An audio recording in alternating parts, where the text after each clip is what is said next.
My name is Cindy Scharschmidt, and I serve as board chair of the World Affairs Council of Tacoma, and I'm honored to welcome you to tonight's program. Thank you all so much for being here. For those who might be new to the World Affairs Council, we are a nonprofit organization that fosters global engagement and understanding right here in our community, and we are a part of World Affairs Councils all across the country. We're proud to be sponsored by Tacoma Creates, which helps offer these programs and also actually supports the recording of this event to make sure that those who are not able to attend tonight in person are able to watch it on our website after the event. If you'd like to stay informed about programs that the World Affairs Council of Tacoma puts on, I invite you to visit our website, which is wactacoma.com, or follow us on social media. We have lots of exciting programs coming up, and most of our speakers talk about global topics through a global lens, because most of our speakers are based here in and around Tacoma. And while you're on the website, I encourage you to check out some of our Immigrant Stories Project interviews. Those are immigrants in the city of Tacoma who talk about their contributions, their stories to the city of Tacoma. We also would like to thank McMinimans for hosting us this evening. This is a wonderful venue to be in. And we really appreciate them willing to provide this space for these important conversations. And without further ado, I'd like to introduce tonight's speaker. He really doesn't need much of an introduction. Michael Sullivan is a local historian who is who runs a resource called Tacoma History Live, and he will talk more about this during his presentation. He also serves as board chair of History Link, a Washington state-based history organization. So without further ado, give a round of applause to our speaker of the evening, Michael Sullivan.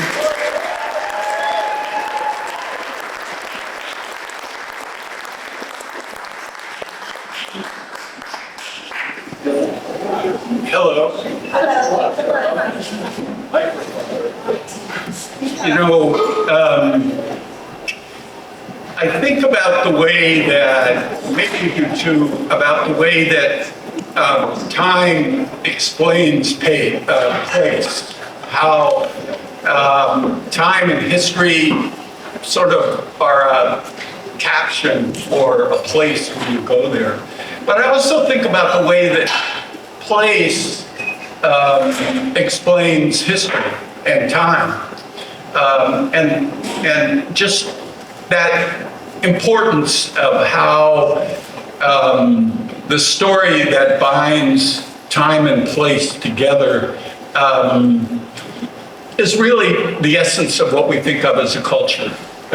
It's how we think about our place, about where we live, and about the story that kind of creates it. So think about that tonight, that idea that time and history explain place, but place also, and the elements of place, the buildings, the streets, the trees, the people, also define history. They also tell that story. So that's kind of behind what's coming tonight.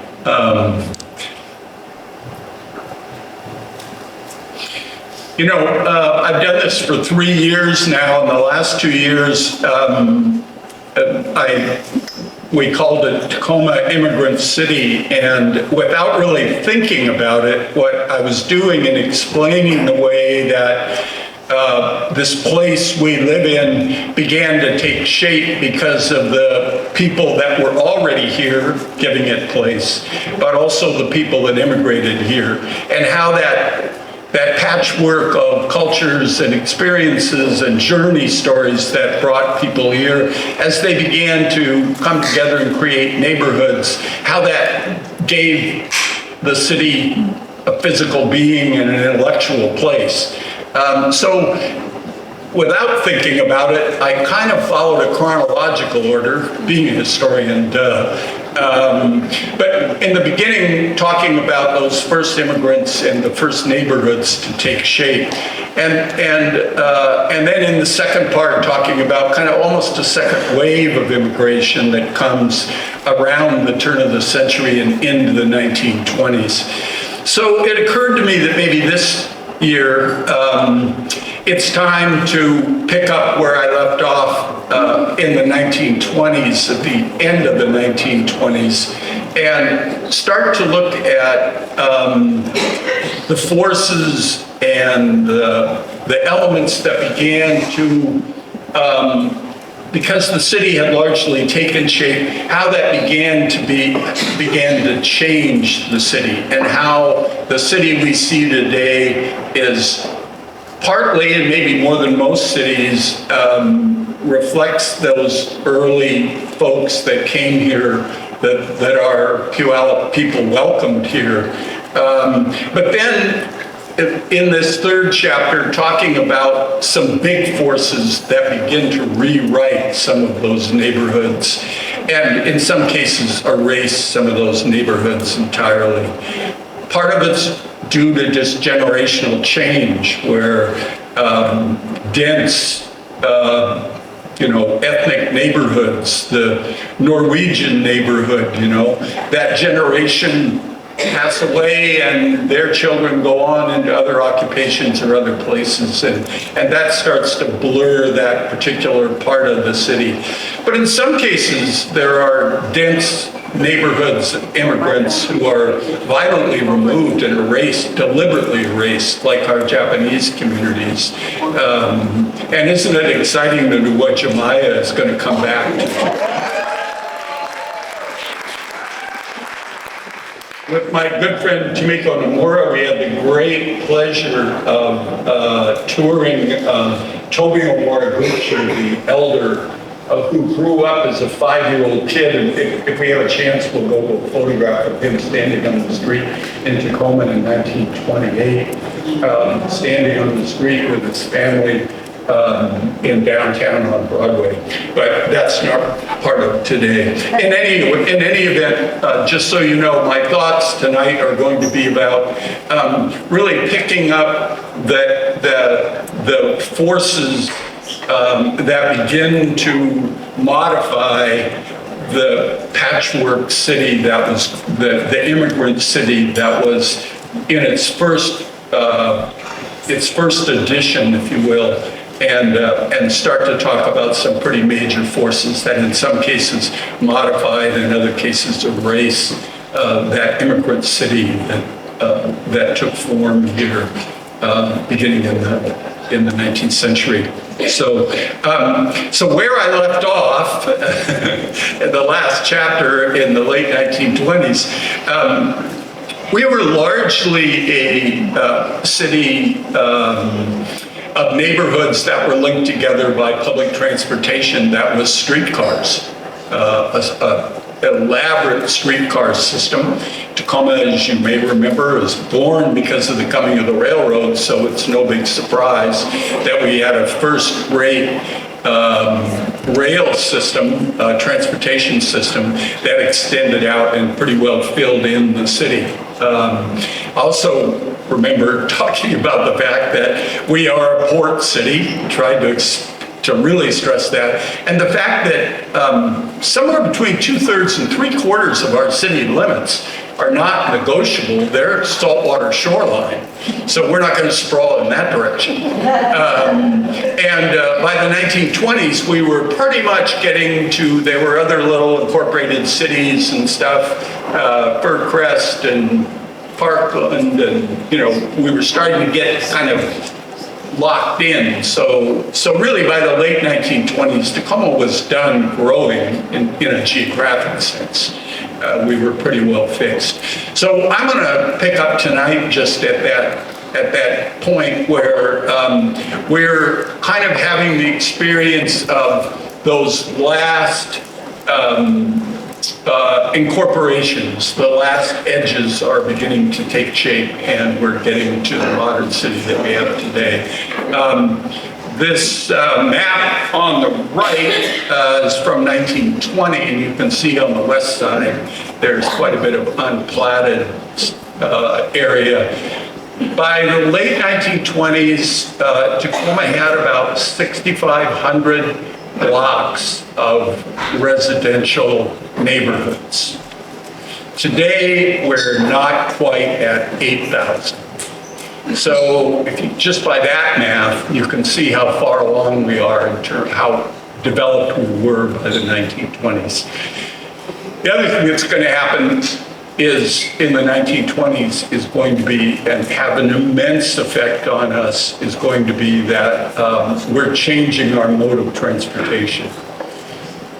Where the automobile appears on the horizon, and like cities all over the world, it's going to have a transformational effect on cities. And so that's a big part of the story we're going to talk about tonight. But before we do that, I want to move to just maybe one last story about the formation of the edge of the city. In the 1880s, a wave of German Catholics mostly moved in, settled a little place called Bismarck. Let me go back just for a second. Came and settled outside the city limits, about halfway to Puyallup. And if you look carefully on this streetcar map, you'll see a streetcar line that comes out of McKinley Hill and comes down and comes to a dead end along the Tacoma Eastern Railroad line there. On the far right, that red line that comes out and ends right there. By 1920s, that's Bismarck. Bismarck was a really important and really well-known kind of nearby city that indeed Tacoma would absorb in, and eventually Bismarck would become one of the last edges on the southeastern edge of Tacoma. A lot happens. By about 1905, Tacoma folks really invest in the idea of building our own railroad, and in fact the Tacoma Eastern Railroad, which went from Tacoma, the waterfront, all the way to Ashford on its way to Mount Rainier, to the National Park at Mount Rainier, started in 1901, dedicated in 1901. By 1905, the Tacoma Eastern line ran all the way up there. And we still call if you're on 705 on the freeway and you're driving to the south, that beautiful arched bridge you see there is over the Tacoma Eastern Gulch. And that was the route that the Tacoma Eastern Railroad took from the port all the way to Mount Rainier. And that was a big deal to build a railroad, the community to build our own railroad. Eventually we sold it to the Milwaukee Road, and it actually recently got sold again. But anyway, that was a big deal. That Tacoma Eastern line then provided rail service to Bismarck, and soon after that, the Kirk Conley planing mill and the massive Bismarck sawmill was created. This was a gigantic sawmill at about 54th and McKinley today. It's where Earthwise is, if you know where the recycling thing is, that whole kind of roughshod area that seems kind of oddly open and kind of bits of industrial kind of stuff around there. That entire area was covered by the Bismarck mill. Most of the workers in the mill had houses all around the outside. A good share of our German population, I've seen some crazy numbers on this, but a good share of the German immigrants in Tacoma worked in the beer making industry before Prohibition. But out on the edge, where we had 5 huge breweries here, it's great to be on the railroad near ice, so great place for a brewery. Anyway, that's a whole other story. Bismarck Mill was out there. And that mill grew, the planing mill grew around it. Pretty soon there was a grocery store and a merchant area, probably somewhere in the neighborhood of 400 buildings in the area, in the town of Bismarck, in the community of Bismarck. When Tacoma offered to bring the streetcar line and build a depot at Bismarck, that brought them really into the city. The formality of annexing Bismarck hadn't happened yet, but it was what everybody hoped for, the city and everyone else. What kind of snapped it for Bismarck was that on a late July 11th day, hot summer day, it was a Friday, the day was coming to an end, people wanted to get off with their summer vacation. At the little Kirk Comley planing mill, one of the workers shutting down just wasn't paying attention, and somehow a spark got into a sawdust pile. And because it was Friday, everybody had gone. Before anybody realized, a huge fire started, and the mill was pretty quickly engulfed. The wind came up, which is a nightmare in that time, and before they know it, the fire had spread from the small planing mill into the massive Bismarck sawmill. You could see ships in the harbor could see the flames that was that far, that massive fire. Fire began to spread into the wood frame houses around the outside. The Tacoma Eastern Railroad from the little depot were able to send a telegraph back to the port, and one of the switching engines quickly volunteered to go ahead, steam up the rail line, and bring a fire squad with them. At the same time, overland, the Tacoma Fire Department, which Bismarck wasn't in Tacoma yet, they mustered their staff too to try to get up and to be able to get to the fire. But a wooden sawmill, tons of fuel, really hot day with a breeze blowing, and the mill still the largest geographic, just in terms of acreage, the largest fire we've had in what it wasn't Tacoma then, but that we've had in Tacoma. The mill took off. The engineer down on the waterfront backed his little switching engine back up, was headed backwards, going all the way up. There were several rail cars, right at the mill. And in fact, the Tacoma Eastern shops were were at Bismarck, just outside the city. He was racing to be able to get there. Bunch of people on the waterfront just grabbed buckets and stuff and jumped on the back of the steam engine, and they steamed all the way out. As he got close to the fire, he realized that the fire was just taking off in all directions. And he drove, in an attempt to try to knock the fire out, he charged the engine into the fire.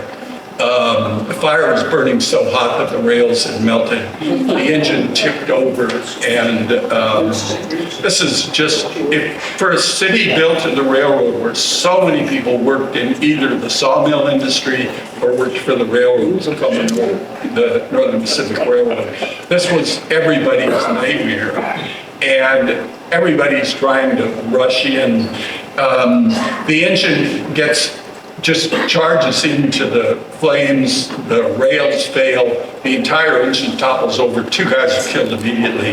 And in a just horrific story that's told, a young man who had jumped on trying to help was caught by the tender on the back on his lower legs and was trapped underneath, and with fuel pouring out of the engine, and they attempted to amputate his legs using shovels to be able to get him out of the fire, and failed, and the young man died. The horror story, this is on the front page of the newspapers. It's enough that everybody says Bismarck's going to be Tacoma. And we add the neighborhood of Bismarck shortly after the fire in 1914. Bismarck becomes a sort of southern edge of the McKinley neighborhood. 3.5 years later, we're at war with the Germans, and Bismarck is not a popular name. and so the name is changed. The city council decides we're not going to have Bismarck. And Hillsdale, the name is changed to Hillsdale. And the first story I'm going to tell you tonight about a lost neighborhood is Bismarck, because it was lost not so much by a fire, but by a resolution by the Tacoma City Council to change its name. So anyway, next time you're out there at Earthwise, you'll know the story of what goes on around you. That's the last of the old-time stories. That really all kind of unfolds before the First World War. By moving ahead a little bit, the next neighborhood I kind of wanted to talk about was in early days, before the Depression, was referred to as the boarding district, the Uptown Boarding District. And this is the area largely from Market Street up to Tacoma Avenue and 6th Avenue to 21st. You know, we're worried, we're struggling with the housing crisis right now. The boarding neighborhood, you can see this picture down below on the left. If you drive into this area today, you can kind of sense the old boarding houses, these huge wood frame houses that were built all over, apartments as well, big wood frame buildings that were built as boarding houses, and then many large family homes that were converted to boarding houses. They were built originally for, 3 generations of a family, and maybe, maybe people living in the household as well for these big wood frame houses. By the Depression, that neighborhood family residences had largely been converted over to residential. The reason I was citing the housing issue we're dealing with right now is at the beginning of the Second World War, Tacoma had a population growth of 30% in less than a year. 30% population growth. If we go back to that chart, after that period from 1940 to 1950, Tacoma has basically grown at 1% per year. That's been our pace of growth. In a single year, we grew by 30% population growth.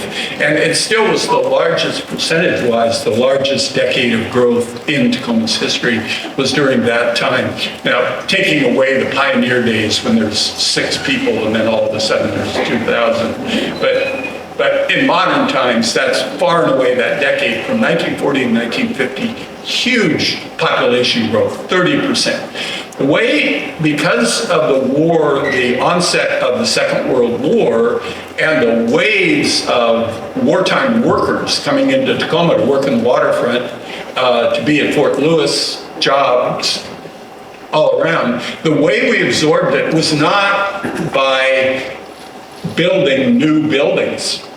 It was largely by adapting the large buildings that we already had in place. Residential buildings, suddenly it was unpatriotic. If you were a mom and dad and had 2 kids and you've got a 1,500 square foot house, you need a boarder. You need a couple of boarders to be able to get people in. And a lot of houses were turned over. If a young man were to go off to the war and his wife stayed home, it was totally legitimate for a woman to be running boarding houses. That was standard. And for that boarding fee, you'd not only get a room and a bed, but she'd probably fix you at least 1 meal a day, probably breakfast, but sometimes even 2 meals or 3 meals a day. The vast majority of that population spurt that happens during the war is in this neighborhood, this upper edge of the downtown. And that's the area. And in this picture in the upper left, I don't want to get, let's see, yes, up here, you can just start to see over the edge of the photograph. This is actually the construction of the county city building. This picture is about 1959. And beyond that, you can kind of see the rows of houses along that hillside going down, and then getting to market, and then below market it's largely commercial shops and our conventional downtown. I love this photo on the right of the county courthouse. Gives you an idea of these mature trees and residential buildings lining the streets through that part of the city. And this neighborhood is really dense, walkable, still very much for people that are going down to work in the port area, whatever, you could just walk down the hill and be able to get them that way. In 1945, amid all this, the Mayfair Apartments, which was a 3-story brick building on Fawcett, in the early morning on a February morning, ghoulish about fires today, sorry. But we had 19 people were killed, most of them children, in a fire in that apartment building. And this is 1945, so it's really the end of the war. The war's about to end. Well, nobody knew that in February of 45, but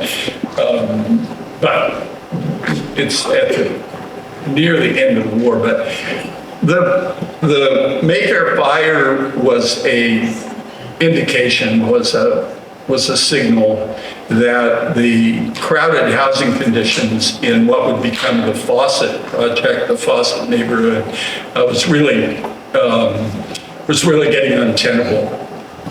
And it really is the main spark behind what happens at the end of the war. Going into the 1940s, after the war ends in end of 1945, getting into 46, 47, 48, the country's economy is booming. Federal government revenues are pouring in as industries shift from wartime industry into producing products for a wealthy consumer class in America. And the federal government begins revenue sharing programs, which basically routes money to cities to be able to, what do you want to do to improve your cities? And that really is what really affects the Fawcett neighborhood we see today. I don't want to get over my skis too much here, but what is about to happen this is where time and place really kind of come together. Because federal money coming in for revenue sharing, federal money going to cities to improve themselves, is, to summarize urban renewal ideas, it's basically tear down all the old stuff and put up new stuff. We're only going to fund the tearing down of the old stuff now, but we'll get to the rebuilding of the new stuff. Now, forgive my skepticism about this pitch, because a lot of the new apartment buildings that we're seeing popping up in this neighborhood, in the Fawcett neighborhood that we're seeing built today, are being built on vacant land that was cleared during urban renewal in the 1950s and 60s. So the demolition part was fully funded by the federal government, but Chapter 2 didn't necessarily get printed in the book yet. So in Tacoma, we were in great shape to be able to get a lot of federal money coming in. And that hillside neighborhood where there's Normanna Hall and all these ethnic social clubs, a ton of churches, and as I've talked about before, one kind of signage for ethnic neighborhoods tends to be ethnic churches. So, you know, if it's a Swedish Lutheran church over here, and a German Catholic church over here, and a Buddhist temple over here, the Japanese Buddhist temple over here. Those all mark, they indicate ethnic neighborhoods. This hillside might have been the most spotted one, except getting up all the way over the hill into the hilltop neighborhood. Really diverse neighborhood. The war scattered the ethnic neighborhoods like crazy. What happened was the first generation of immigrants coming here that created those neighborhoods are getting elderly. And they're passing the property on. The second generation or the third generation, the war scrambles neighborhoods. It scrambles everything in cities. People are cramped in housing, they're going off to war. I mean, all these things are happening. The neighborhood is repopulated during the Second World War, and coming out of the Second World War, a lot of these buildings that have been not necessarily kept up by the landlords along the way and the urgency, there's much more important things. I mean, you can't even buy electrical wiring to be able to redo your house during the war because everything was going into the war effort. So now we come out of it, 1950s, federal money comes in, and the demolition begins. It's funny, the county government was centered in the county courthouse, which was a gigantic, big, Gothic stone building, which is now the parking lot behind the county city building. And city government is centered in the old city hall building, which by some magical thing is still with us. But in the 1950s, county and city government decide they're already sharing revenue sharing programs, urban renewal programs. They're already clear cutting that edge of the city, that upper edge of the downtown, and so they decided to build a joint government center up on Tacoma Avenue. We're lucky that old city hall was held on to for a while and eventually sold in the private sector. The county building wasn't as lucky, and you can see it being demolished here in the picture. Urban renewal, if you drive through our downtown, the smaller scale wood frame buildings that make up our downtown, especially from about 13th to about 21st and from Pacific Avenue up to about Tacoma Avenue, that general area, any wood frame or smaller commercial buildings pretty well were taken out by urban renewal funding, and our downtown really took a hit during urban renewal. Another factor is going to come into play, and let me talk about that now. Jump for a second to another neighborhood, and that's South Tacoma Way. We talked about how the Northern Pacific Railroad coming here and making this the terminal city and the corporate headquarters, the West Coast terminal headquarters for the Northern Pacific, meant that our DNA and everything about us was about railroads. It was the single largest employer, it was the biggest economic force in the city, and it was the biggest generator of visitors and travel and goods and ideas coming and flowing through our city. It was really a big deal. The biggest single obstacle to being able to run a steam locomotive transcontinentally from the East Coast to the West Coast, the single biggest obstacle are mountains, and not just the Rocky Mountains, watershed of the Rocky Mountains, but especially the Cascades. If you were going to try to get to Puget Sound, to the seaport of Puget Sound, in order to get through the mountains with a steam engine, you needed a big steam engine. And the biggest steam engines, some of the biggest steam engines in the world were being built and maintained for that run from out of Puget Sound to the Great Lakes.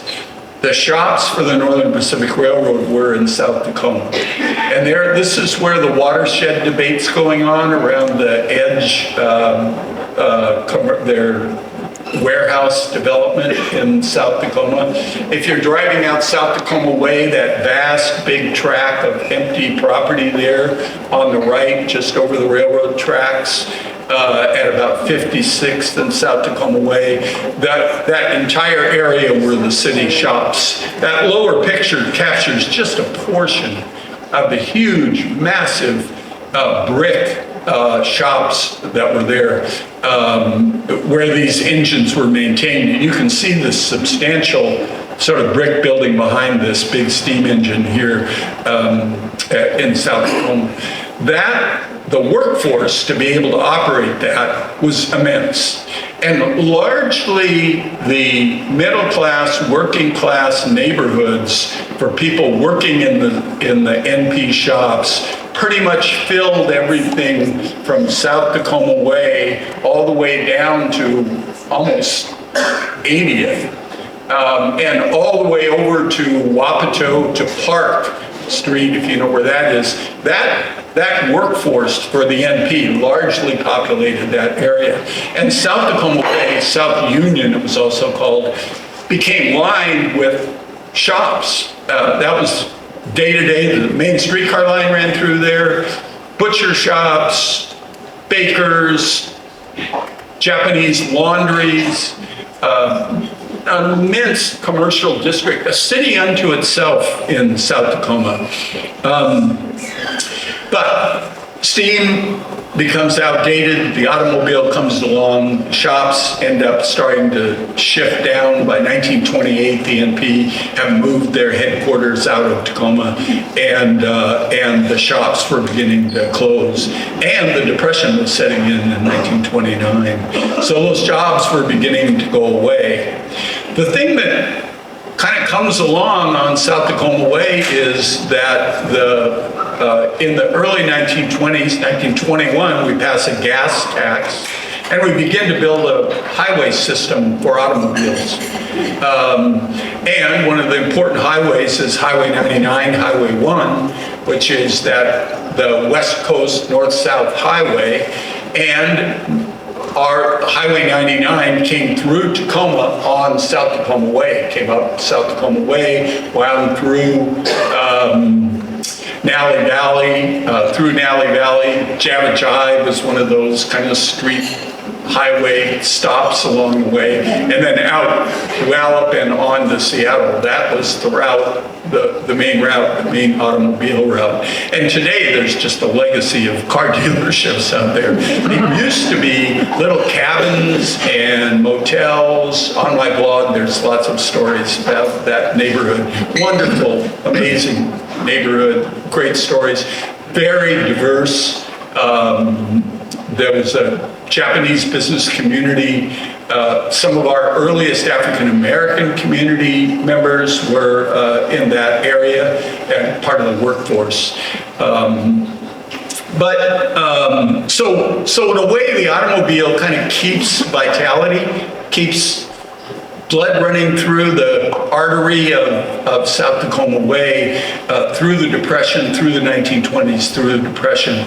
But that too is about to change. The automobile can be a voracious thing, and coming out of the war, a former Tacoman, Dwight Eisenhower, his brother, of course, John Eisenhower, started Eisenhower Carlson, big law firm here in town. His son went to Stadium High School. I mean, it's sort of, he was in the command at Fort Lewis before going into the Second World War, Eisenhower was. And one thing Eisenhower is famous for is coming out of the war was this idea of building an interstate highway system across the country. He justified it as a former warrior by saying it's part of our national defense, and people bought it. And we had lots of money, so let's get on with this. And not surprisingly, the funding for a freeway between Fort Lewis and Tacoma was some of the first federal money to go into building a freeway, no stoplights, anywhere in the country. So we began immediately to build a freeway. The first section of the freeway through Tacoma from Fort Lewis to Tacoma finished funded in 1958 federally. Planning had started way before that. Look at that. This is a model of the entire thing that sat in City Hall. You can't see that sign very well, but it says Tacoma Freeway. And freeway was a big deal. We're going to get a freeway, which means that you're going to have, you know, 2 or 3 or 4 lanes going in each direction with no stoplights, no interruption, as fast as you want to go. And that becomes a major factor. The thing that is going to happen, though, is that, and this was true all over the country, if you're going to build a freeway, you need real estate. And if you're going to get real estate, the easiest place to get it tends to be in neighborhoods that are the least well, first of all, that are inexpensive, and secondly, don't have political force to be able to have it nudged in some other direction. And that's exactly what happened in Tacoma. The railroad still had a little bit of punching power, and they were saying, we don't want you over on South Tacoma Way because we've got the Prairie Line runs all the way through Nally Valley, and we don't want that interruption. So they tried to push it further to the east, and finally they decided to go really through the eastern edge of the housing neighborhoods for the NP shops. And that was how they selected the route for the freeway, that first section of freeway that came down. And it came down about as far as 38th. So that section is getting built. It will take 6 more years before the design is done and the freeway is the route is finally chosen and exiting out over the Puyallup River. I'd said this in my class. Whoever laid out the route of the freeway through Tacoma must have profoundly hated our city. Because here we are, you have to really work to find a way to go through Tacoma and not see salt water. But somehow the designers of the freeway, Interstate 5, managed to accomplish that. And in so doing, trod right over ethnic and poor neighborhoods to be able to get through the city. As if that damage isn't enough, here is a picture of the completion of the 38th Street Cloverleaf on I-5, and in the foreground is the nucleus of a brand new idea the city's got that's coming into focus, and that is, since the freeway is not going to go through the downtown and everybody's going to be in the suburbs driving on the freeway anyway, why don't we just move all of the retail and everything we can out of the downtown out to the freeway where it's convenient? Let's build a mall. And that actually, the decision to build a mall in 1963 comes before the final completion of I-5 going through what will become Hawthorne, which will be the section where you make the big bend there, where the Gig Harbor highway comes in.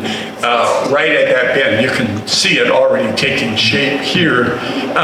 They're kind of, if it looks a little uncertain turning off there to the right, it's because around that corner they still hadn't finished the design, but they were already going to start again to begin to build a shopping mall. So now you've bypassed the downtown core. The freeway pretty well makes it easy for people to live in the suburbs. In 1950, we finally got it right about building a bridge over the Narrows that didn't fall down. And that meant that we could suburbanize people out over the bridge. So suburban neighborhoods were starting to grow on the outside. The federal mortgage funding for veterans, VA loans and stuff, favored new construction in suburban areas, and the freeway really kind of was all in on cars. Everybody was buying cars.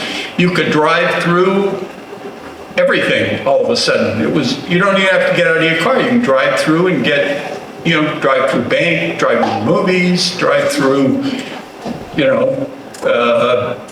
Kentucky Fried Chicken, you get dinner, everything, And so here's a city designed around rail service, designed ideally for rail, and all of a sudden, all the city planning efforts are directed at the automobile. And rather than modify the city street by street, you bypass and clear cut to be able to build what is thought of as a modern city in the post-war years. So here we are with the vacant land. That won't last long. By 1965, this is looking the other way. This is the Gig Harbor spur coming in.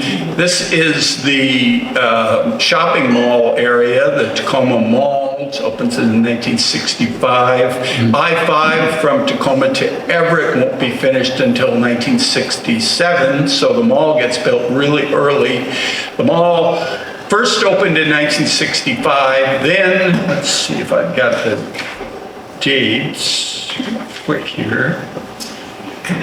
In 1968, first rezone for the mall is 80 acres, and then that's finished in 1965. In 1968, after the burning of the Tacoma Theater downtown, they built a massive movie theater. So it's not enough to take all the department stores. Now we're going to take the theaters too. And then in 1977, 25 shops, the last 25 really viable shops downtown, all move out to the mall.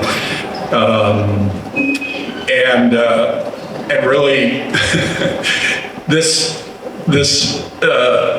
urban renewal happening in the downtown, and then the freeway and the mall really began to really shift the heartbeat of the city.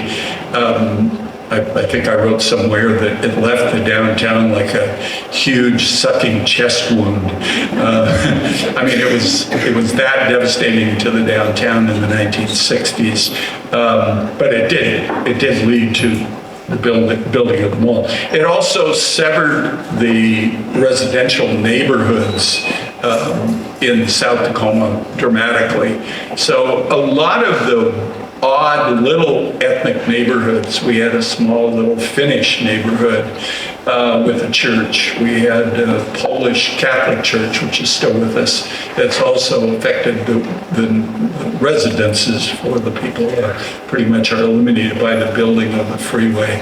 So by 1965, the freeway is really divided the city in half, and it rushes people through with no sense of wonder about, about being a port city. Gosh, from most of I-5, you can't even see Mount Rainier, Mount Tacoma. I state that name. Anyway, I feel like I'm running long, so I'm going to end with just this last chapter here. I think I ended last year talking a little bit about the Hawthorne neighborhood, just because I love this neighborhood, even though it's the pinnacle of lost neighborhoods. It's maybe the bitterest of our losses in terms of neighborhoods is Hawthorne. The final decision to route I-5, after it makes the bend, they decide that they're going to run I-5. There's a huge interchange at Pacific Avenue, very complicated because of the steep bluff there to be able to do it. And in order to do it, they widen the freeway. This is marshy land. Getting over the Puyallup River requires vast, big bridges, which they choose to build wider than ran most of the freeway up to that point in anticipation of the expense of having to expand the freeway at some point in the future. And they pick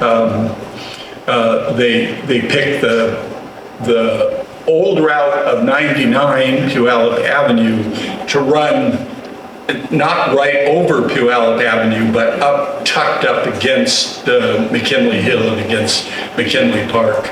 And that's where the mall goes in, the I-5 goes in. In 1981, I'm gonna jump ahead a little bit. The freeway gets finished in 65. The land around there is already kind of where the freeway has gone through. You now have Puyallup Avenue, which has gotten a little threadbare and there's lots of illegal stuff along there. It's kind of a ratty part. It's up against the port. And now the freeway has gone in. There's a few remaining blocks of housing in Hawthorne. This neighborhood, as I think I talked about before, ethnically incredibly diverse. A lot of the families who had tribal members within families lived in the Hawthorne because it butted up against tribal land and the tribal headquarters, the old hospital, Cushman Hospital. So this neighborhood was the densest non-native owned neighborhood in terms of native population. We also had a lot of ethnic mix in that neighborhood.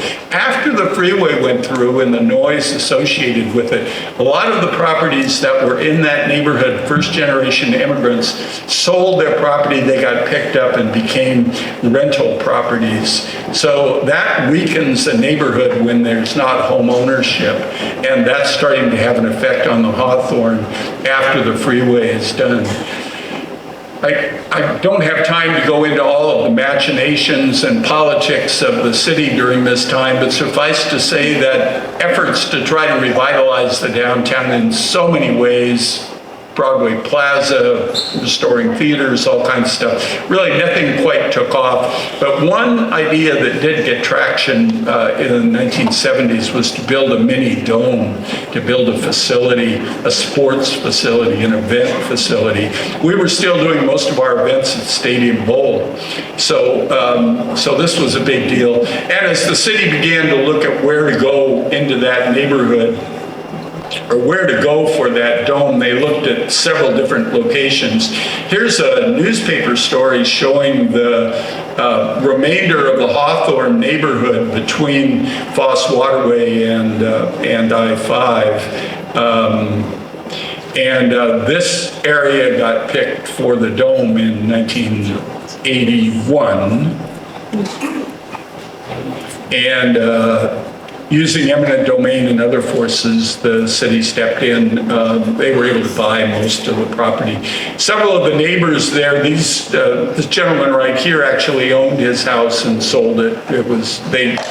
He considered it a fair offer, but it did pretty well eliminate the character of the Hawthorne neighborhood. That was the end of it. There is a smattering, if you drive down around the dome a little bit, back between 12th Avenue, you'll see a few old Victorian 19th century houses here and there. But really, the decision ultimately was made that that area would be the site of the dome. And I love the dome. I think it is so cool that we've got a wooden dome. It's everything about it I love. But in 1981, the social political forces were not as considerate as they should have been, I think, of the character and the richness of that neighborhood in that day. And in the end, and really that's where I'm going to end, is with the end of the Hawthorne. Maybe our saddest lost neighborhood. I miss the Hawthorne most of all the neighborhoods I've looked at, and I haven't begun to talk about all of them, but anyway. I think I'm going to not go too much further. I think I'm going to end it right there, so we have time if anybody has any questions. I love this photo. Those highway planners, they know. Anyway, but I hope this wasn't too sad. I was just talking to Cindy and John back there and saying that I really didn't want to, I didn't want to have the third chapter be maudlin and all these things that are gone and, you know, the sort of like a family photo album, you know, lost. You know, I don't want that to be what you're left with, but I hope a little bit of what I said gives you a way of looking at our place with a sense of time, and how they go together, and how they're both moving forward, both changing as we go ahead. So anyway, I am going to just do one quick, just because I know I've got it here. And it's such a upbeat thing. Lower right, the little boy in the middle, standing right there, is Tomio Moriguchi. And that's the picture on Broadway of Japan. That's Japantown in the 1920s. And that's Tomio, who I'm thrilled is coming back. And I think that's a great upbeat thing to leave with. Welcome back, Ujimaya. Anyway. Thank you.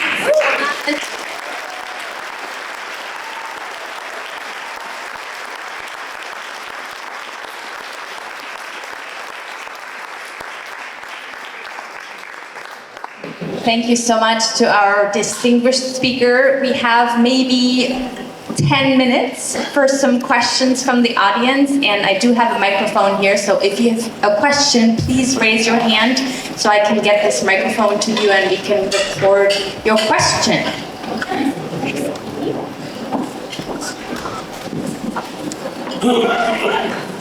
Thank you. So Michael, first of all, whenever I come to one of your lectures, whenever you say Tacoma had the first or the biggest, everyone erupts in applause. And that says a lot about our city, because a lot of cities don't have that much of a connection.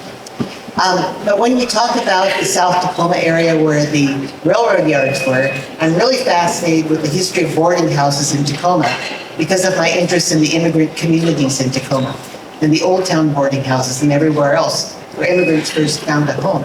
So I imagine that with the railroad yards, there had to be a lot of single men who were working there too. Were there boarding houses in that neighborhood as well? Yes, and Can you repeat the question? yeah, she's asking about the boarding houses and just maybe, Mary, to paraphrase a little bit, just, you know, is that a uniquely common thing in Tacoma? Do we have more boarding houses than most cities? Absolutely we do. We're a port city. Both maritime travelers and land workers are here. Japantown alone in the 1920s had something like 30 hotels and boarding houses just in that 15-block area. So what's happening is that a lot of mariners and waterfront workers are, especially sailors, are keeping a room in a boarding house, and if not keeping a room occupied, it's a mail drop for them. So they're able to get their mail when they're at sea, and the same thing's true of workers who are working in the woods. You're not going to be getting your mail or keep in touch, you know, if you're, you know, at Mineral cutting Douglas fir.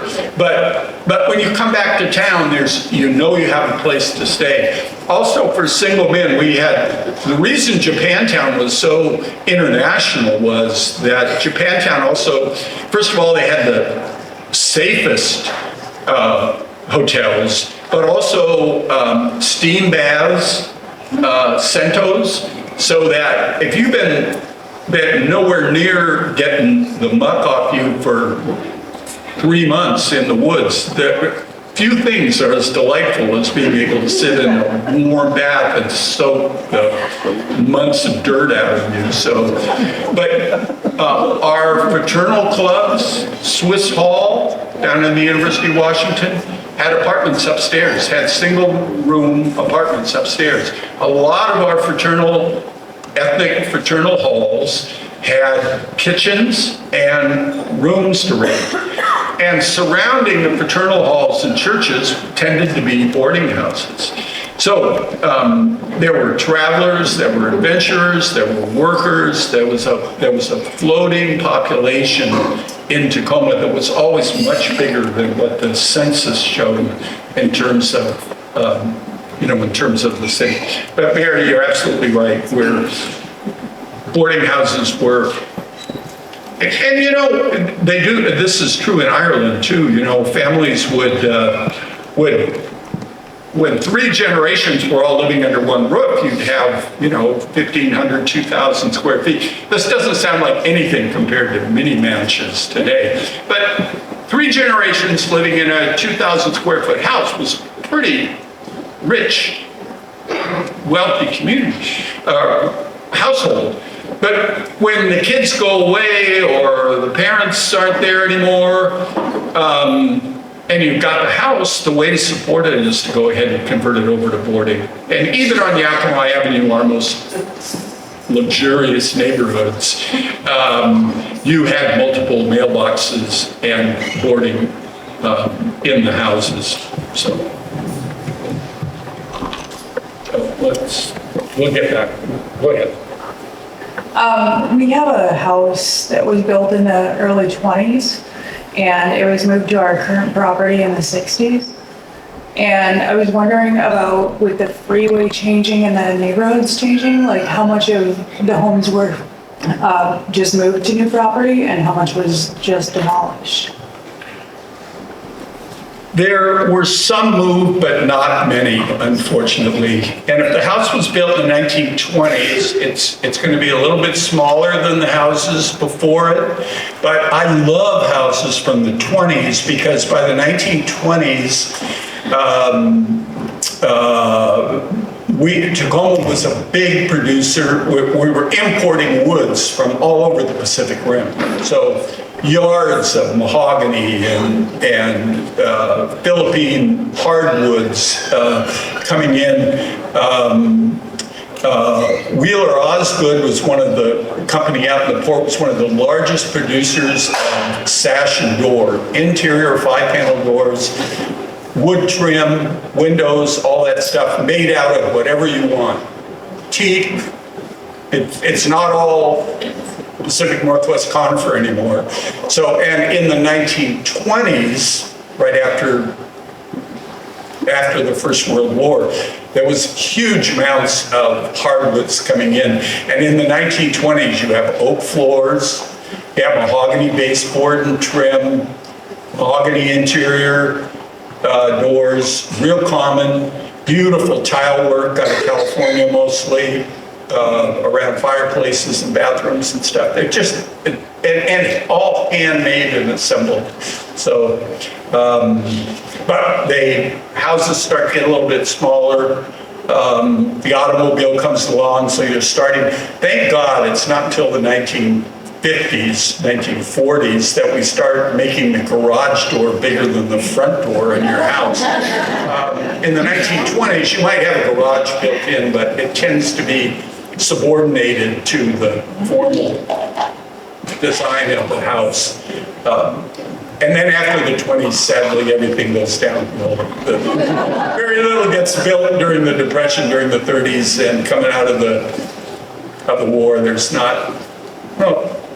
just not that many neighborhoods yet to be built. The far west side of the city gets built out after.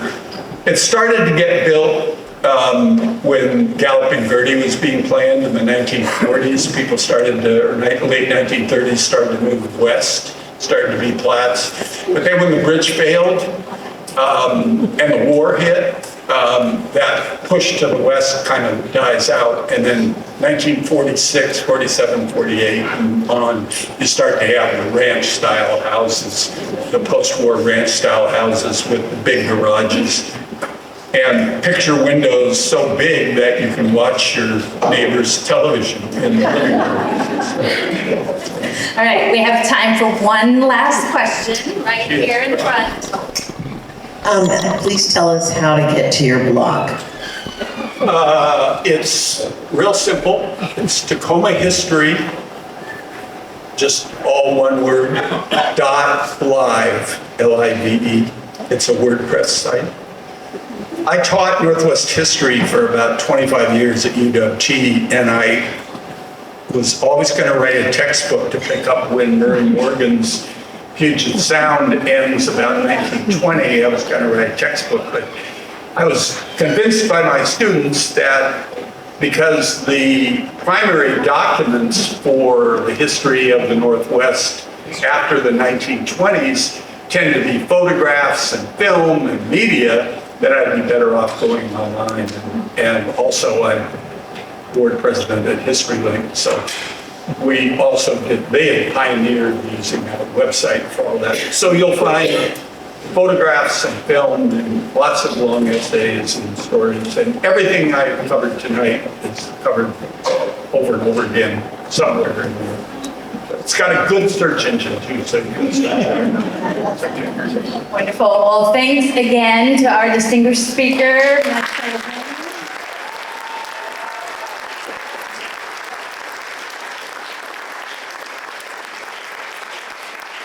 And thank all of you for coming and to the venue once again, and Tacoma Creates for sponsoring the event. We look forward to seeing you at future World Affairs of Tacoma events. Have a great night, everyone.